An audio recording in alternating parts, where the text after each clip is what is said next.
Good evening, my name is Giovanni, and welcome to Face to Face. Tonight, we're going to be talking about the commercial sex trafficking trade, an uncomfortable but necessary topic that we need to discuss, especially within the church. Mary Speta, the Executive Director of Amirah, a nonprofit organization that helps women who have been commercially trafficked, is here with us tonight to talk to us about the systems and the circumstances that lead to exploitation. Ready or not, let's get into it.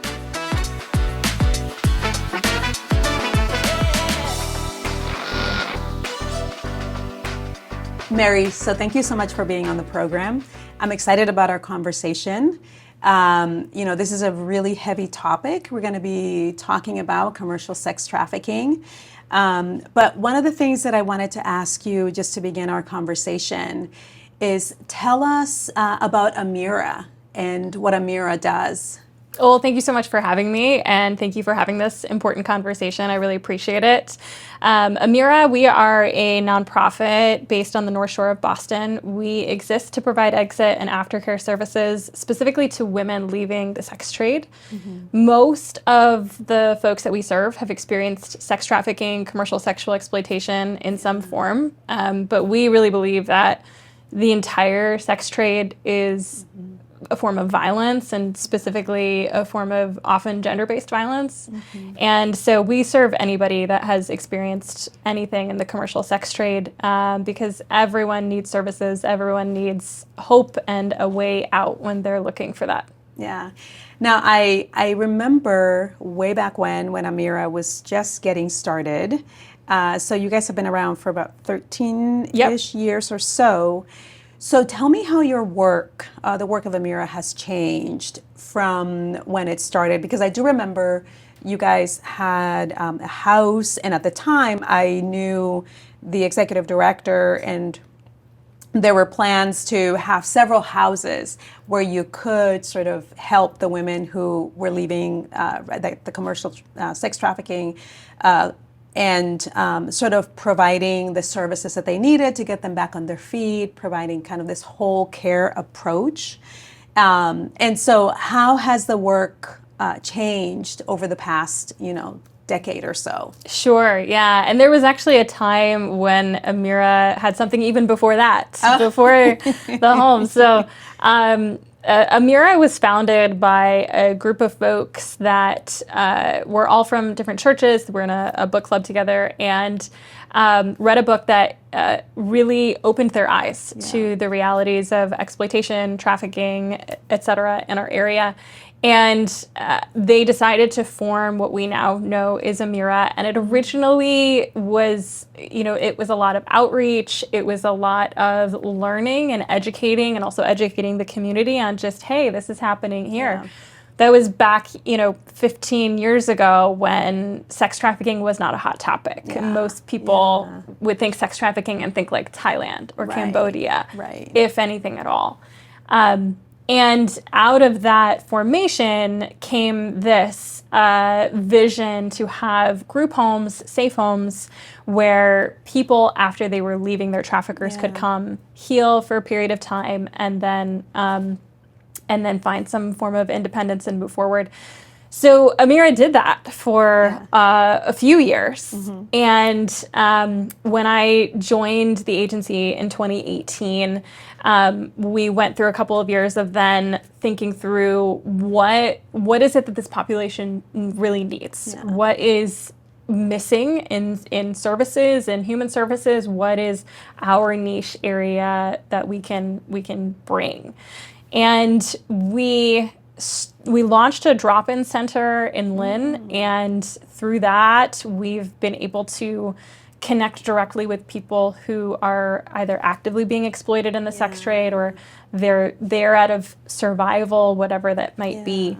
And as part of this, just getting closer to the sex trade itself, to asking people, what is it that you need? What is it that you're looking for?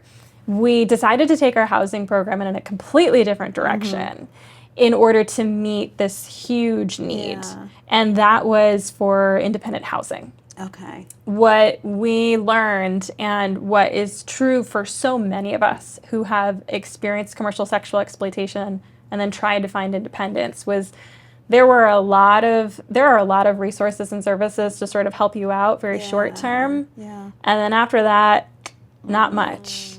So that was where we decided to take the organization, was how do we bridge this gap? How do we help people not only just exit for a short time period, but exit permanently? Okay. And that's where we are now. So we have an independent housing program. We have an economic mobility program. We do a lot of advocacy at the state level to, talk about a lot of laws specifically related to criminal records that keep people trapped in their exploitation. Yeah. So we really, we try to work alongside the folks that we serve. It's really a partnership. Yeah. Thinking through what is it that you need that's going to get you independent, it's going to get you out of the situation, and how do we get there? Yeah. Thank you so much for that. And one of the things I want to take a little bit of a step back, just so for the sake of the audience, so that they know what we are talking about when we say commercial sex trafficking. What does that exactly look like? Sure. It's really a system. When we talk about the sex trade and commercial sex, it's if you imagine, the world and society as we know it on one level, and then below that there's this entire ecosystem of organized crime, which is really like what drives the commercial sex trade, and particularly demand for paid sex. If we didn't have buyers, we wouldn't have people trying to sell people sex, right? Right. Or sell other people for sex. And that can look a lot of different ways. There's no like one shape of the commercial sex trade. We've got, pornography is one of the top drivers of the commercial sex trade. It is a form of commercial sex. Most of it's sex trafficking as well. When we think about like Mass and Cass and Blue Hill Ave and like these tracks that are known for street prostitution, a ton of that is sex trafficking, exploitation. That's all part of the commercial sex trade. In our day and age, where we've got the internet and the advent of apps like OnlyFans and webcamming, all of those things, and people are running brothels out of what would be, normally an apartment or something like that. Yeah. There's so many ways that paid sex is in demand by buyers. And traffickers, exploiters, they try to find, what's the next big thing, what's going to make a lot of money, all of those things. So it's like this whole system. And when you're in it, it's important to remember that the sex trade being a system, it's not something that you just sort of leave and get out of. This system is held up by systemic racism, by gender-based violence, by poverty, by our criminal justice system. It's not something where you can just sort of open the door and walk out.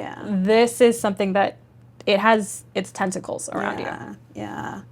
Well, tell me how you got involved with this work. So a lot of the people that I've had here in this series and this conversation is part of the much longer series considering social issues, this being one of them. And so last week we had someone from working with youth, and she just felt called to it. Again, she's Christians who are moving into these spaces to love God and love others. And then I was talking to someone about immigration, and that was her experience as being an undocumented person here in the U.S. So I'm curious what your experience and why you've gone into this particular social issue. Well, the short answer is God, because I definitely did not imagine myself ending up here. The sort of longer answer is that I was trafficked and I didn't know it. I didn't know that term. I didn't know what I was experiencing was a crime, as most of us don't. I came to learn later. I was sexually abused as a kid, and I grew up just with a ton of shame, with a huge lack of self-esteem because of that. I grew up around a lot of abuse and also abusive theology, and that put me on a path of just believing in a total lack of self-worth, especially being a woman in the world. And I grew up in a very poor environment, in a very impoverished town. And so there weren't a lot of like resources around. I grew up in the middle of nowhere. You know, I didn't know anything. When I went to college, then I was, you know, taking out all of these student loans, trying to piece things together. Also, I'm like outside of Boston, this big city, this little farm girl, what am I doing with my life? And I met a guy, and that was the beginning of a very dark road that I just totally blindsided me. I did not expect at all. And after I left my exploitation, that sense of shame was just deeply aggravated, but I could not understand why. And it was different than the sexual abuse that I had experienced so many times before that. This felt objectifying at a different level. And it wasn't until I actually, you know, I had other jobs. I was working in other fields. I was working in nonprofits and development. I applied for a job at Amirah, and I met other people who had also experienced exploitation. And that was the first time that I learned the name for what had happened to me, and that it wasn't my fault, that I didn't choose it. I learned about psychological coercion and manipulation, all of those things. And so that was my sort of route. Like, I had two journeys going on. I had my own personal journey of healing, and my career. I look back now and I realize God gave me a lot of opportunities to learn skills I would need in the work that I'm doing now.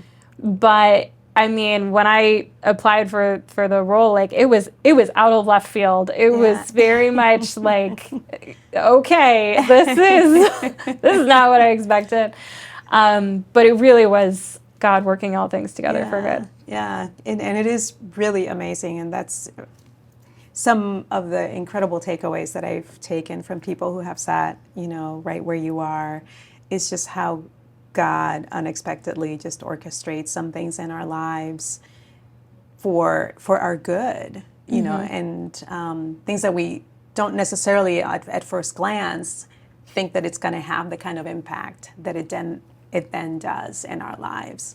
And so thank you for sharing your story, and you know, thank you for being candid with us about that. I'm sure it's sort of one of those things, right, that God uses everything we have experienced, even the hard things that have happened in our lives, for us to be able to have compassion for others who are experiencing those things.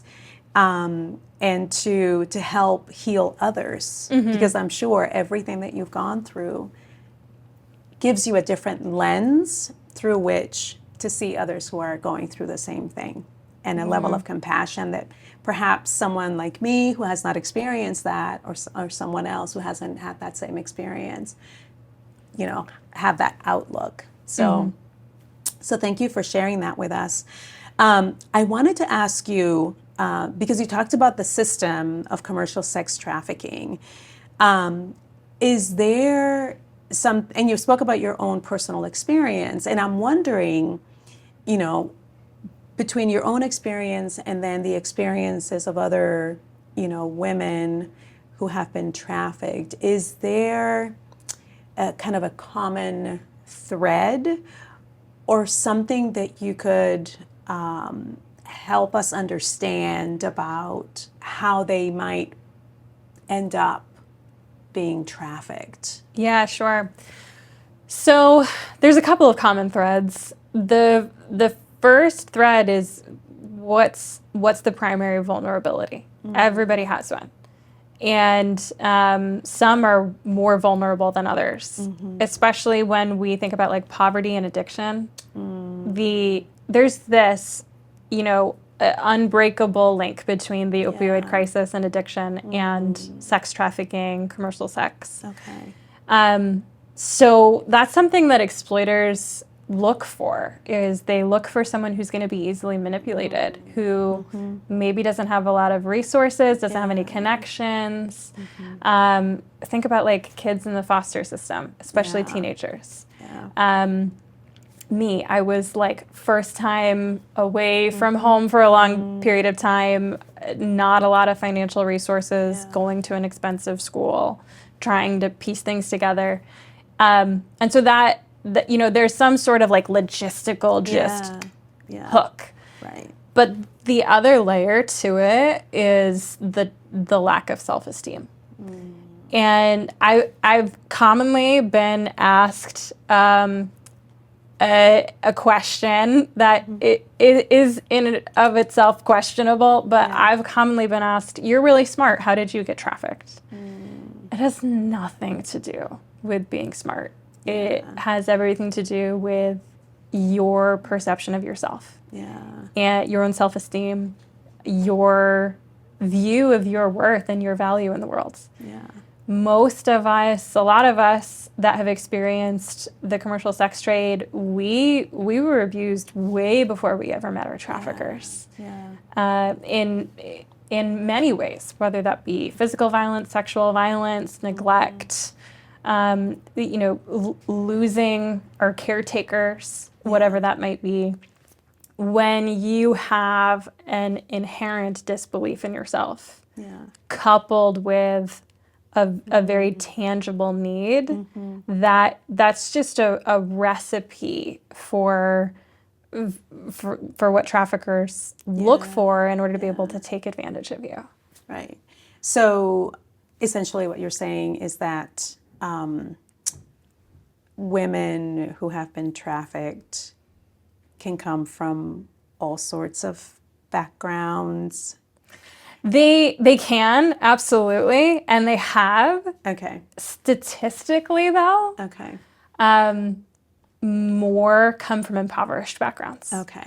There are far more folks of color being exploited in the commercial sex trade than folks that look like me. Okay. And a lot of times that's also generational. Yeah. We can draw a direct line from slavery to today, and how really sex trafficking in the sense that we understand it now originated then. With the fancy trade, and that carries through today. Some really famous historical figures were experienced what we would call trafficking now. We think about like Billie Holiday, and other folks of that generation. And so it can happen to anybody, absolutely, because again, going back to that self-esteem, that self-worth thing, that's huge. But we have to keep in mind that the people at highest risk are the poor women and girls in our community, the folks facing addiction, the folks who don't have anybody. Yeah. Give us some data if you have some data around, particularly since your work is in Massachusetts, and over the last decade or so that you guys have been in operation, has it been going down or has it increased? It's very much increased. And it's increased in two ways. Because when we try to understand the commercial sex trade in a quantitative sense, it's really difficult to do, first of all, because it's so hidden, right? Trying to ask people, what's going on that's considered criminal, we're just not going to get a lot of the data there, right? Or people who are actively being exploited. They're not raising their hands and saying, "Hey, me, pick me, count me." So there's two ways in which we look at whether things are increasing. One is in the number of reports. And that can be related to an increase in actual occurrences, but it can also be related to an increase in education and awareness. You know what I mean? Right. If no one has ever told you what the color blue is before, and every time you see it, you've thought it was green, and then someone tells you what it is, every time you get asked what that color is, now you're going to say blue. Yeah. Did that color change? Right. No, just your awareness Yeah. of it changed. And so now we're calling it blue Right. more often, right? Right. But the other side that we look at are in other data points to actually show us are there actual increases. So, and the answer to both is yes. There's been an increase in the number of reports. There's actually a doubling the number of reports, and there's an increase in actual occurrences, because when we look at online advertisements and we look at the number of times sex buyers are pinging websites, looking to purchase sex. When we look at the number of folks that are admitted for health matters related to sexual violence that they've experienced, all of those things are on the rise. Okay.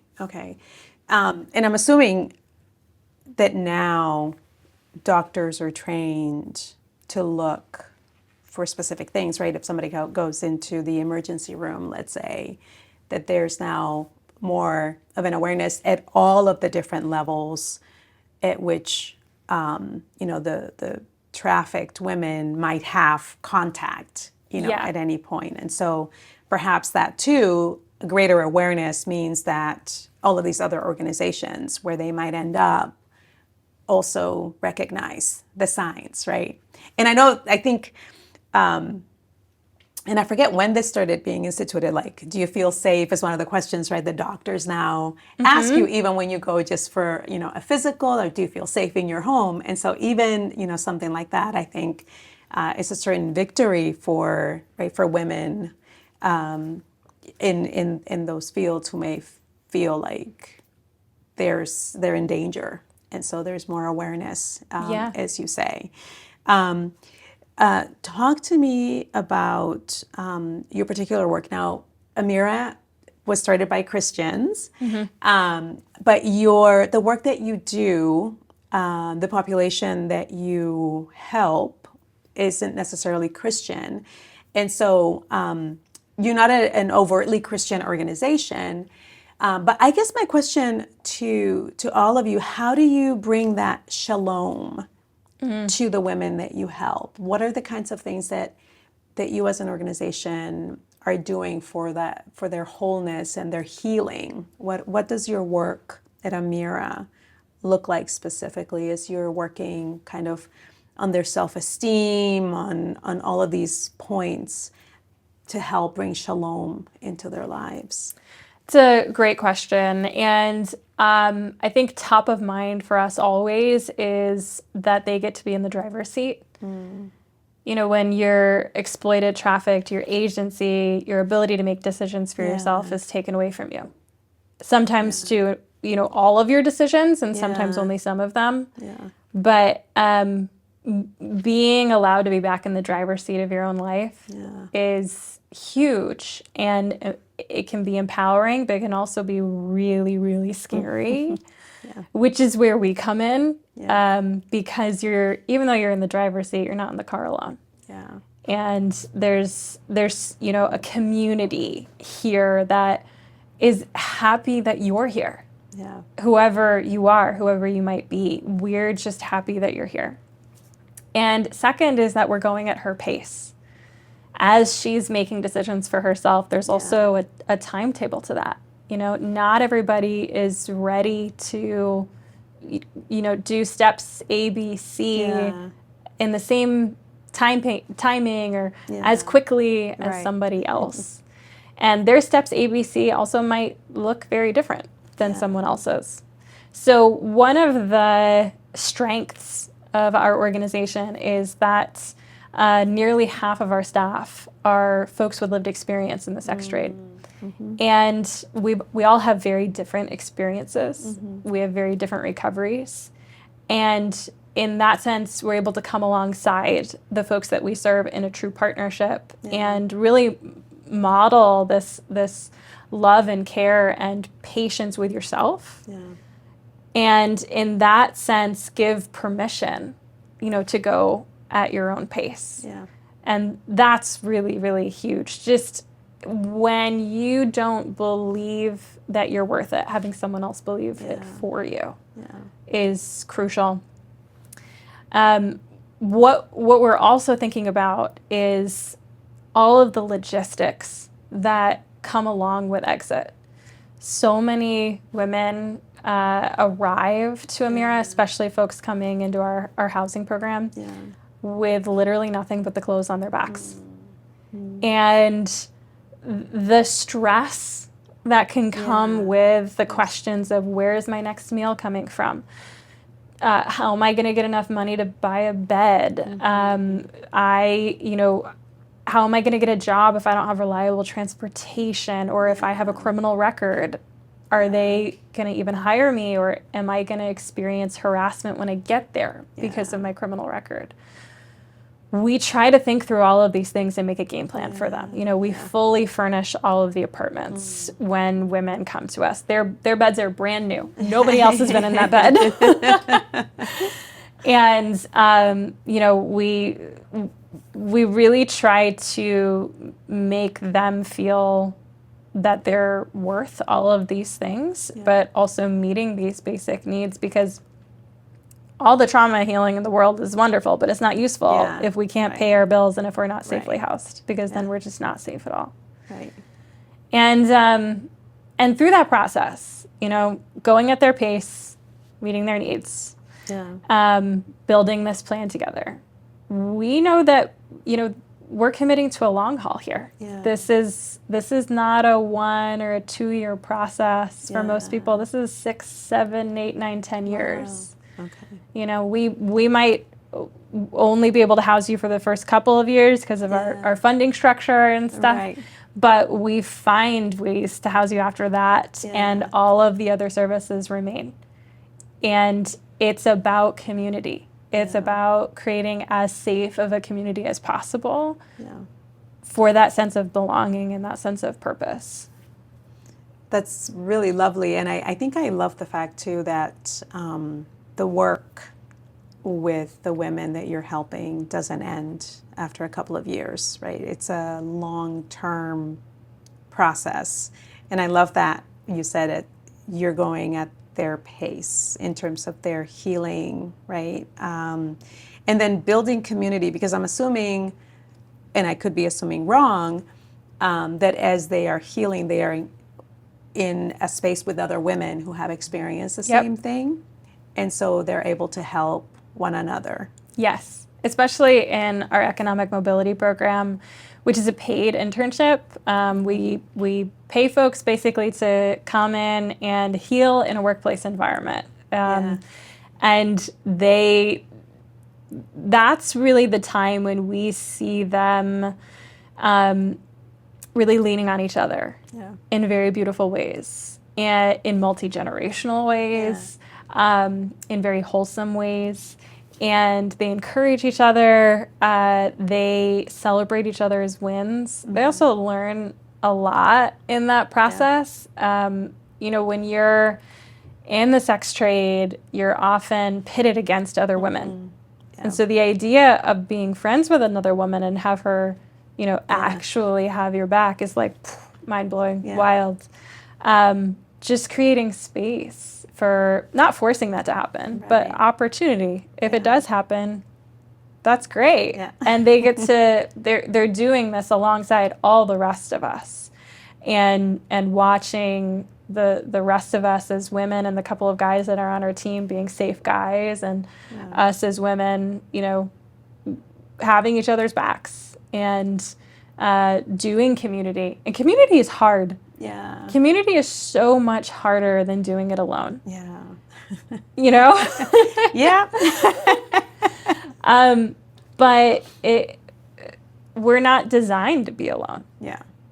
We are designed to be with other people. Yeah. We're designed to be in relationship with each other. We're designed to be in relationship with God. Yeah. And modeling what a healthy community looks like is a big part of that. Yeah. I wanted to ask you just one of the things we always ask, people who are in your shoes is sort of if there's any advice that you could give, in particular around this area, for any young women or young men, since there are young men who are also trafficked.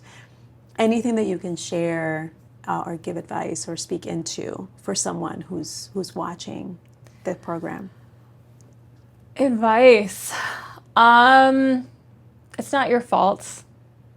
For a very long time, I thought it was my fault. I thought there was something wrong with me inherently, that this was all I was worth. All of those are lies designed to control you and keep you where you are. And none of them are true. Absolutely none of them are true. And you're probably thinking, she doesn't know me, she doesn't know that they're not true. I do. Because if you're human, you are not designed to be bought and sold. And it can be really, really hard to find that one safe person that you can go to and say, hey, this is happening to me, I need help. But we would love to be that person for you. You can find us online, you can find our phone number, you can contact us. And just know that there are people in this world who want to help you get out. And when you're ready, we're ready for you. Oh, thank you. What are the things that you're seeing that make you optimistic about the work that you're doing? Oh, every time one of the folks we're serving, meets a big milestone is huge.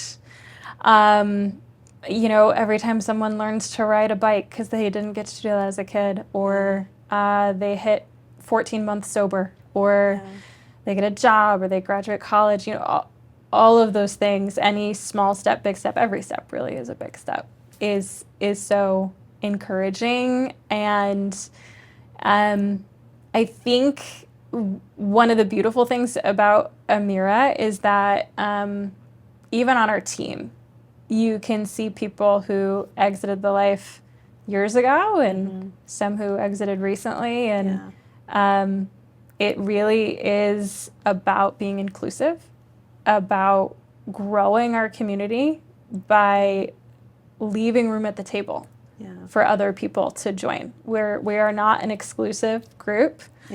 And that's really what gives me hope, is getting to see this work in action, getting to see God show up in the lives of people when a lot of times they don't even know it's Him. And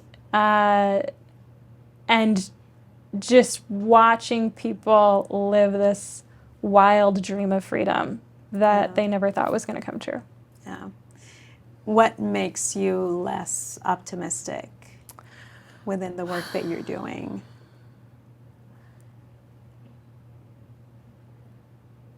I think these days it's getting easier and easier to be a sex buyer and to get away with it. And in ways that I think some folks don't even count it as sex buying, pornography, the use of pornography, the normalization of pornography is huge. That's one of the ways that I was exploited. And a lot of folks don't even recognize its connection to exploitation. A lot of sex buyers start out watching porn and then turn to sex buying when that is not enough to get their dopamine fix.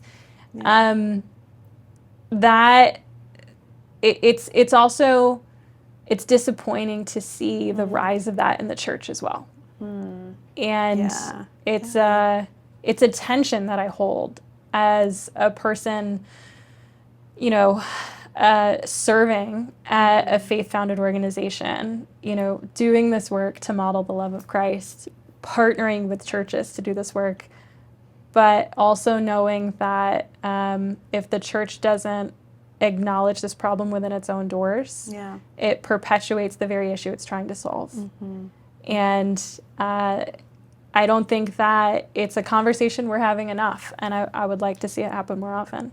I mean, what would that look like now that you are, talking about the church?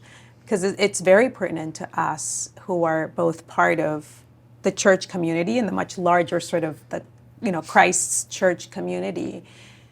What does that awareness within the church look like? What do those conversations within the church look like for us to, to talk openly about it? And maybe, what could we do as a church community? Yeah, that's a great question. I think there's really two sides of it. I think there's the level of awareness in the church about, what are the things that we are doing or possibly doing that contribute to this issue or aggravate it. And then also, what's the awareness that we need to have about the people walking through our doors, the people in our community who might be experiencing this. And I'll speak to the first one first. I think we need to really have conversations about power and exploitation.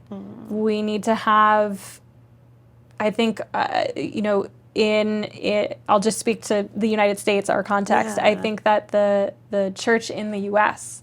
needs to have a lot better standards around accountability, and also helping folks who struggle with an addiction to pornography, who struggle with a sex addiction, find healing, because that is also a trauma-related thing, and they need to heal in other spaces, but they do need to heal. Yeah. Otherwise, this problem just continues.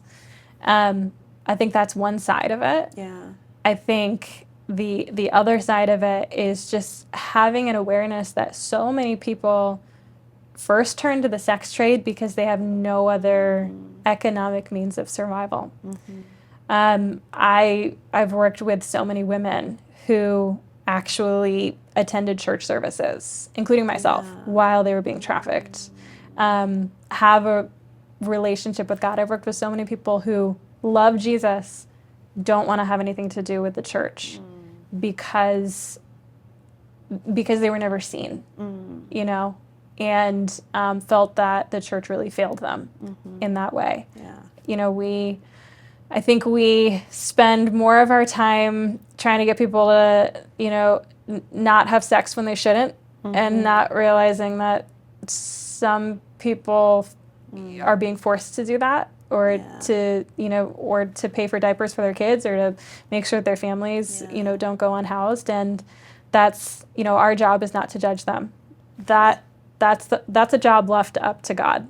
Our job is to love them and to help them find ways out. Yeah. To give hope. Yeah. Yeah. Thank you for saying that. I wanted to ask you, in addition to sort of, people within the churches who might not be seen, I want to turn my attention, because you said a couple of different things that I found really interesting. You said parents are sometimes the traffickers, and then not as an adjunct to, but also the fact that young women and even young men coming from the foster care system also end up in the commercial sex trade. I'd love for you to speak about the first one, about mothers, and is that tied to kind of the socioeconomic issues that you're talking about, or is it something else at play when parents are trafficking their daughters and children? Familial trafficking is definitely on the rise in the United States, and it's usually very much tied to addiction, where we have a family member, especially a parent. Okay. Sometimes it might be an older sibling, a cousin, an uncle, something like that, who ends up trafficking a child in order to get money to pay for their own substances. A lot of folks trying to avoid withdrawal. Okay. And it's not just men that do it. We've worked with quite a few women who were trafficked by their moms from young ages, from 12, 13, 14 years old. And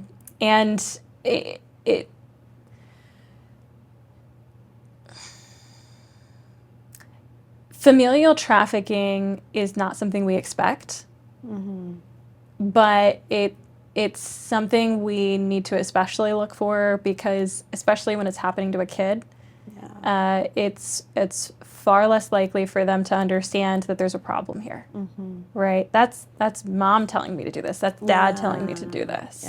And there's an emotional attachment to that person that we also have to acknowledge is going to be there. Not everyone has what they would see as a negative relationship with their trafficker. Right. A lot of folks truly love that person. Yeah. There's a deep bond there, a trauma bond that is really hard to break. It's part of the reason why so many people stay with their traffickers. Not everyone wants to leave. Yeah. And we really see that, especially in familial situations. It can be very tricky to navigate.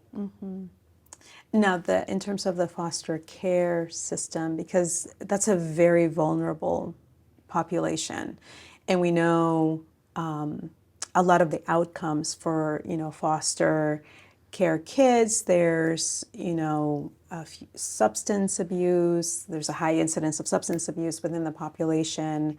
High incidence of like not going to college. There are all of these things that happen to our foster kids. And so how is it that they end up, in addition to, right, having this sometimes often hard experiences within the foster homes that they're in, also then become, victims of the commercial sex trafficking trade?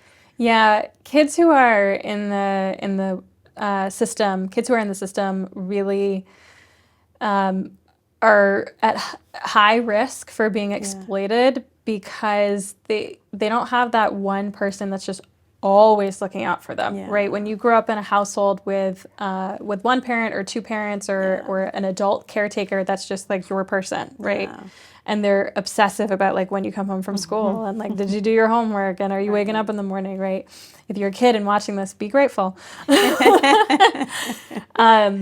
And so when there isn't that person, or if they go into a foster home and the adults just aren't aware of the trauma or aren't as diligent in taking care of the kids, or they themselves are somehow involved in some form of exploitation. It's something that can really easily go under the radar because and this is just something that we know to be true, is that kids are easily manipulated. And it's part of the reason why so much abuse and exploitation goes unreported. Same thing with group homes. When there aren't enough foster families to place with, enough foster parents, especially for older youth, they go into group homes, and so many exploiters know where those group homes are.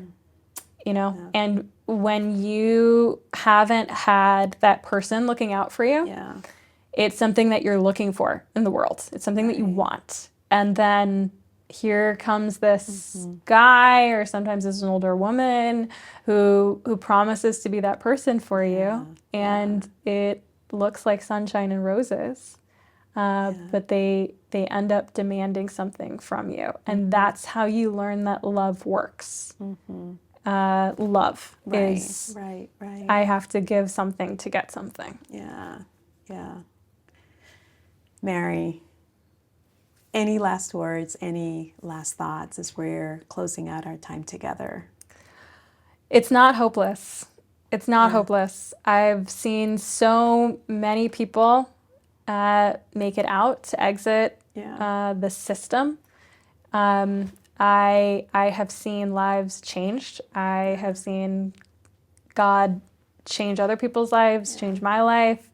I was recently asked, how can you believe in a God with the work that you're doing? And I was like, how can I not believe in one when I've seen just so many transformations take place that without a God is not possible. So it's not hopeless. This is the exact work that the church is called to.